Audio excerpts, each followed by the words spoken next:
Hello everyone, welcome back to my channel. आज हम इस वीडियो में आरपीएफ कांस्टेबल की मॉक टेस्ट स्कोर के बारे में बात करेंगे कि इस टाइम मेरा स्कोर क्या चल रहा है आरडब्ल्यूएफ पे।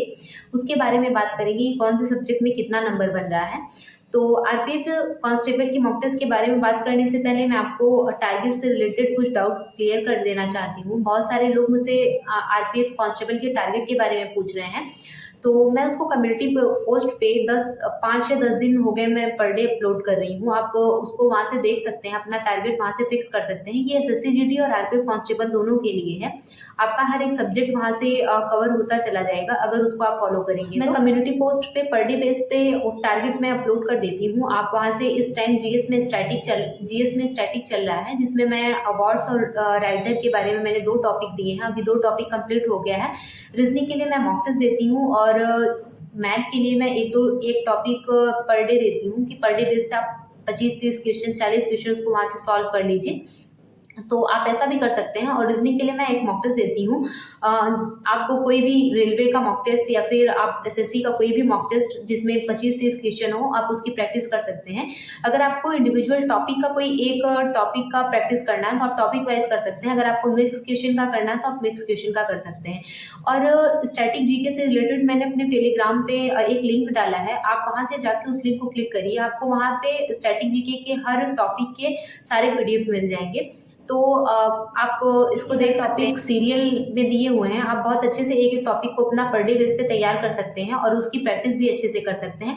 प्रैक्टिस के लिए मैंने आपको ऑलरेडी बहुत सारी बुक के बारे में बताया है कि कौन कौन सी बुक पढ़ें और किस तरह, तो आप उसको देख के अपनी प्रैक्टिस अच्छी कर सकते हैं। तो चलिए बात करते हैं अपने स्कोर के बारे में कि मैंने ये कौन सा टेस्ट दिया है और मैं किस तरह टेस्ट दे रही हूँ। आरपीएफ कांस्टेबल का मैं अभी आरडब्ल्यूएफ से दे रही हूँ। मैंने अभी टेक्स्ट बुक से देना बंद कर दिया है। आरडब्ल्यूएफ से मैं जितना भी मेरा मॉक टेस्ट अभी छूटा है मैं पीछे से स्टार्ट की हूँ और उसको कंप्लीट कर रही हूँ। तो ये मेरा 20 अक्टूबर 2024 का मॉक टेस्ट है जो आरडब्ल्यूएफ पे अपलोड किया गया था। तो आज मैं आपको बताऊंगी कि मेरा कितना स्कोर रहा है इसमें। तो मैंने 78 क्वेश्चन मैंने सही किए थे इसमें और मेरे 17 क्वेश्चन गलत हुए थे और मैंने 25 क्वेश्चन अनअटेम्प्ट किए थे। इसमें मेरा स्कोर 72.44 बना था और मैंने मैथ में 20 क्वेश्चन सही किए थे, 3 क्वेश्चन मेरा गलत था। रीजनिंग में मैंने 28 क्वेश्चन किए थे और 5 क्वेश्चन मेरे गलत हो गए थे। जीएस में मैंने 30 क्वेश्चन सही किए थे, 9 क्वेश्चन मेरे गलत थे। तो टोटल मेरे गलत हुए थे 17 क्वेश्चन और 78 क्वेश्चन मैंने सही किए थे। 72.44 मेरा स्कोर बना था। तो बात करते हैं मैंने रीजनिंग में कैसे क्वेश्चन गलत किए थे। तो रीजनिंग में मैंने फिगर से रिलेटेड क्वेश्चन गलत कर दिए थे। फिगर था और एक कथन निष्कर्ष का क्वेश्चन था। ही नहीं जा सकता जीएस में जितना सही हो सके बहुत बड़ी बात है। तो ये था मेरा आरडब्ल्यू का स्कोर। मैंने आरपीएफ कांस्टेबल में इतना स्कोर किया है और मेरा भी इसी तरह का स्कोर बन रहा है आरपीएफ कांस्टेबल में। जैसा कि मैंने पीछे बहुत सारा टेस्ट छोड़ दिया था, मैं उसको कंप्लीट नहीं कर पाई थी, तो अभी मैं पीछे से स्टार्ट कर रही हूँ। सारा टेस्ट मैं पर डे बेस पे जैसा कि मैं टारगेट में देती हूँ। एक एसएससी जीडी का टेस्ट होता है और एक आरपीएफ कांस्टेबल का। तो मेरे पास जिस तरह टाइम होता है मैं उस तरह टाइम मैनेज करके उसको देती हूँ। जैसे अगर मेरे पास जिस दिन टाइम कम होता है मैं सेक्शनल मॉक टेस्ट दे देती हूँ। जैसे इस टाइम रेलवे का एक सेक्शनल मॉक टेस्ट दिया हुआ है सर ने, मिनी मॉक दिया हुआ है, तो उसमें 3 सब्जेक्ट हैं, तो मैं उसका वो टेस्ट दे देती हूँ। कभी मैथ का, जिस हिसाब से मेरे पास टाइम रहता है, जिस हिसाब से मैं अपने रूटीन को कंप्लीट, जो टारगेट को कंप्लीट करती हूँ, उस हिसाब से मैं सेक्शनल मॉक टेस्ट या फिर फुल मॉक दे देती हूँ। और एसएससी जीडी का तो मैं पर डे मॉक टेस्ट दे रही हूँ अभी, और उसमें धीरे धीरे नंबर भी इंक्रीज हो रहा है। अभी मेरा जो वीक पॉइंट है मैं उस पर काम कर रही हूँ। इस बार मैंने वहीं से स्टार्ट किया है जहाँ मुझे ऐसा लगता था कि मैं हर बार उसको छोड़ के आगे बढ़ जाती थी। जैसे मेरा एक वीक पॉइंट था, कुछ सब्जेक्ट में मुझे ऐसा लगता था कि मैं बोर होने लगती थी उसको पढ़ते पढ़ते, तो मैं उसको हमेशा छोड़ ही देती थी। तो इस बार मैंने सबसे पहले अपने वीक पॉइंट पे ही काम करना स्टार्ट किया है कि मेरी गलती कहाँ हो रही, मैं किस चीज़ से भाग रही हूँ। तो उसके लिए मैं सबसे पहले अपना वीक पॉइंट ही स्ट्रॉन्ग करने की कोशिश कर रही हूँ। इस टाइम मैं मैथ पे बहुत अच्छे से ध्यान दे रही हूँ और मैथ की प्रैक्टिस भी बहुत अच्छे से कर रही हूँ। तो कुछ ऐसे टॉपिक हैं, जैसे टाइम डिस्टेंस में आज क्वेश्चन गलत हुआ है। टाइम डिस्टेंस का अब नेक्स्ट टॉपिक टाइम डिस्टेंस का ही होगा, क्योंकि टाइम डिस्टेंस मेरा थोड़ा वीक है और मैं हर टेस्ट में उसी का क्वेश्चन गलत कर देती हूँ। या तो मैं स्किप कर देती हूँ या फिर मैं उसको गलत कर देती हूँ। तो नेक्स्ट टारगेट होगा मेरा टाइम डिस्टेंस का। तो इसी तरह मैं अपना सारा टारगेट कवर करती हूँ। और बात करते हैं प्रैक्टिस के बारे में कि मैं सिर्फ मॉक टेस्ट देती हूँ तो उसकी क्वेश्चन प्रैक्टिस कहाँ से करती हूँ। मॉक टेस्ट ही मैं दे रही हूँ अभी। और जैसे डेली का टारगेट होता है तो इस टाइम मैं राइटर के बारे में एक टॉपिक मैंने दिया है स्टैटिक जीके से रिलेटेड। तो पहले मैं राइटर का पूरा जितना भी मेरे पास बुक का लिस्ट है, जितना भी मुझे याद करना है, मैं उसको एक बार रिविजन कर लेती हूँ। उसके बाद फिर मेरी पिनाकल की बुक मैंने आपको पहले भी बताई है, उससे प्रैक्टिस कर रही हूँ। क्योंकि मैंने टीसीएस की और जीएस निधि की बुक से बहुत अच्छे से पहले भी प्रैक्टिस कर ली, लेकिन पिनाकल की बुक से बहुत अच्छे से प्रैक्टिस नहीं हो पाई है। तो इसलिए मैं अभी पिनाकल की बुक को बहुत ज़्यादा टाइम दे रही हूँ। और मैं कोशिश करती हूँ 200 300 जितना भी मेरे पास टाइम हो, उस हिसाब से मैं क्वेश्चन की प्रैक्टिस एक बार कर लूँ पिनाकल की बुक से। तो अभी मेरा पूरा ध्यान पिनाकल की बुक पे है। और मैथ मैथ के लिए मैं इस टाइम आदित्य रंजन सर से जो भी मेरा वीक पॉइंट है और जहाँ जहाँ मुझे नहीं समझ में आ रहा है, मैं उनसे उनकी फार्मूला बुक के बारे में मैंने आपको बताया था, उससे प्रैक्टिस कर रही हूँ। फार्मूला बुक को एक बार पढ़ के उसके बाद क्वेश्चन प्रैक्टिस कर रही हूँ। मैथ के लिए मेरा ये है। और रीजनिंग के लिए मैंने आपको बताया कि mock test, sectional mock test इतना इनफ है।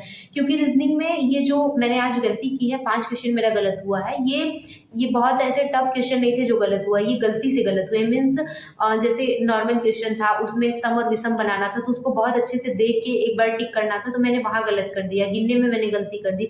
तो वहां का कॉन्सेप्ट क्लियर था कि करना क्या है इसमें, लेकिन वो गलती से हुआ था मेरे से।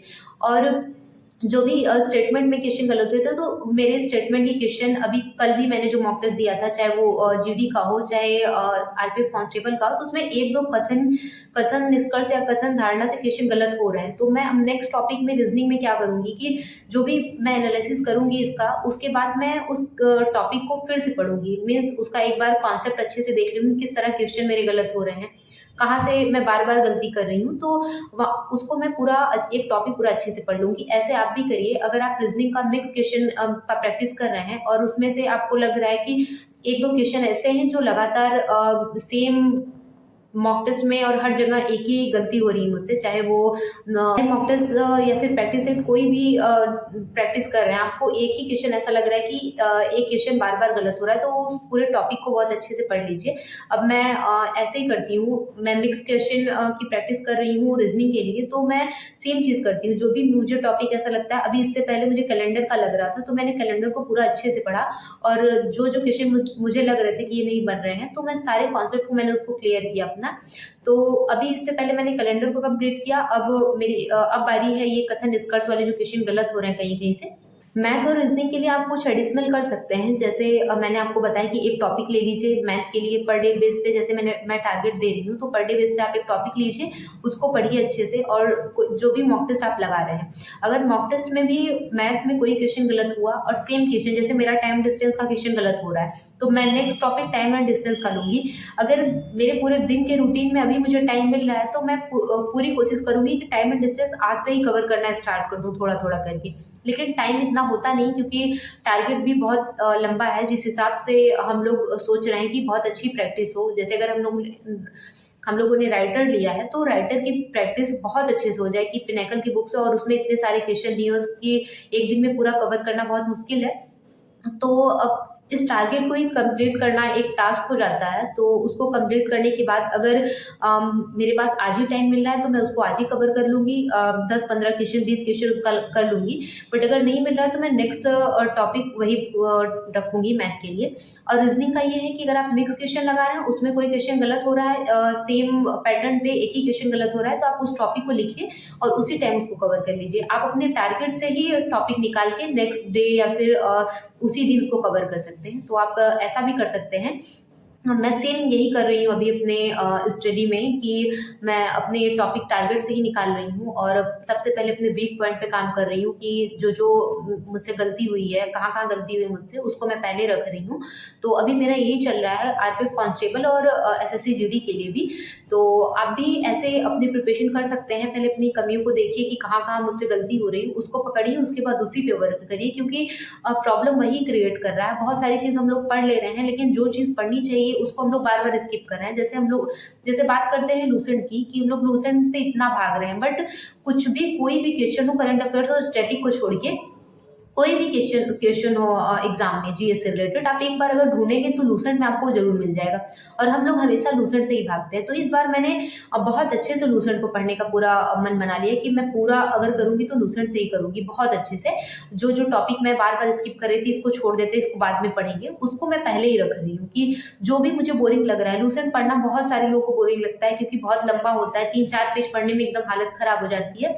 लेकिन सबसे पहले वो टॉपिक स्टार्ट करिए जो आपको लग रहा है कि जैसे अभी हम लोग पढ़ने बैठे सुबह सुबह एकदम अच्छे से, तो हम लोग का एक दो जो सब्जेक्ट रहता है जो हम लोग स्टार्टिंग सुबह में ले लेते हैं तो वो एकदम अच्छे से हो जाता है। फिर धीरे धीरे, जैसे अभी मैं मैथ पढ़ रही हूँ तो मैथ मैंने 2-3 घंटे 4 घंटे लगातार पढ़ा, उसके बाद मैं बोर होने लगती हूँ उस चीज़ से। फिर सोचते हैं ऐसा कि दूसरा कुछ पढ़ें, तो हम उस सब्जेक्ट से भागने लगते हैं। तो और खासकर लूसेंट में ऐसा ही होता है कि हम लोग एक टॉपिक अगर ले रहे हैं तो उसका थोड़ा पढ़ने के बाद ऐसा लगता है बंद कर दें, नहीं होगा, पढ़ने में मन ही नहीं लग रहा है, कुछ और पढ़ते हैं, लूसेंट से खासकर भागते हैं। तो कोशिश करिए कि जो भी टॉपिक आपको बहुत बुरा लग रहा है, फिर पढ़ने का मन ही नहीं कर रहा, सबसे पहले उसी को उठाइए। जैसे अगर आप सुबह में पहला टॉपिक जो भी पढ़ रहे हैं, पहला टारगेट का जो भी सब्जेक्ट ले रहे हैं, सबसे पहले वही चीज़ लीजिए जो आपको बहुत बोर करती है। क्योंकि बोरिंग टाइम में आप अपना फेवरेट सब्जेक्ट पढ़ेंगे, थोड़ा बहुत अच्छा लगेगा, लेकिन बोरिंग जिस टाइम में आप बोर हो रहे हैं उस टाइम में भी ऐसा सब्जेक्ट पढ़ेंगे जिसमें आपका बिल्कुल मन ही नहीं लग रहा है,